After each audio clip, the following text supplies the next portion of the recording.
Fatalo fatalo fa fonga le nei fo e fa ai unga le vaiaso le fa o pupongo talafau mai Samoa o se mai ele fa fonga.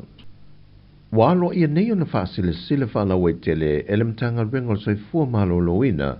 le pepesi ai o le fa mai o le tana vivini te tono le atu no. E tu sai mal tu la fono o tu soi fua malo loina le tu sanga a fiv se lau limas fumale iwa. Ma le ta iala mo le mata i tuwina o wha mai pipisi te tono sa mo lua whelua se fulu. E tasi pe sidi atu le foi numere wha i loa i le pipisi te leo le tale vivini sa moa, ma o le popo lenga le soi fua malo loina. Ona o le nei wha mai e pipisi, ma e tele lo na fianga i le soi fua malo loina lau tele. E to ono le ua wha mau nia mai i le soi fua malo loina i ana wha mau maunga, wa wha mau nia wa afia, e au fie ma le pepe fitu vai aso lenu wha sisilatu ni tanga luenga i le vai aso watua na ila so lus frumalua Novema. I reporti o ilato umanei e to ono,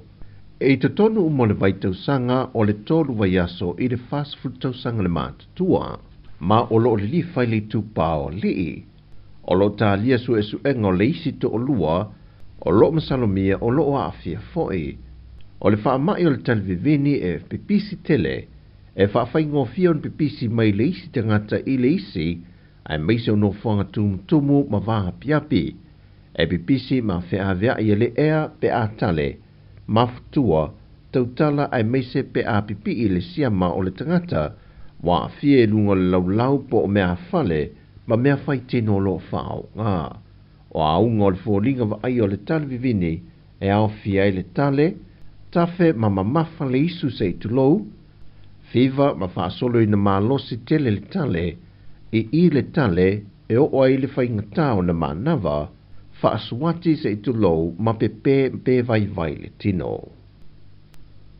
E to o lua whanau o lo o whaia i eiso e su enga malu le malo, e le wha lave lena mua ini wa whangota i sa wa i sa lulonga.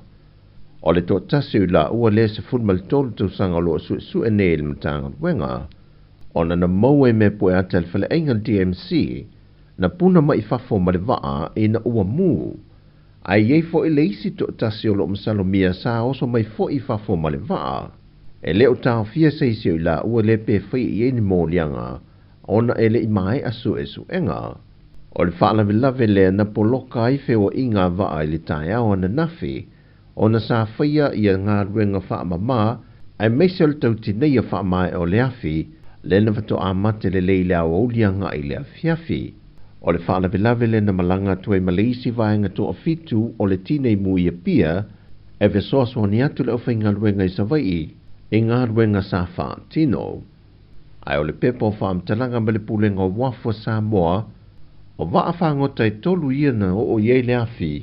e pulea le kompania le apia Deep Sea Fishing, po le ATSF Company, pei tai wai lalo neo le pulenga o wafu, ina ua wha leo ngā ina le lato lai sene, e le pulenga o wafu i le masino yu lai o le tausanga nei,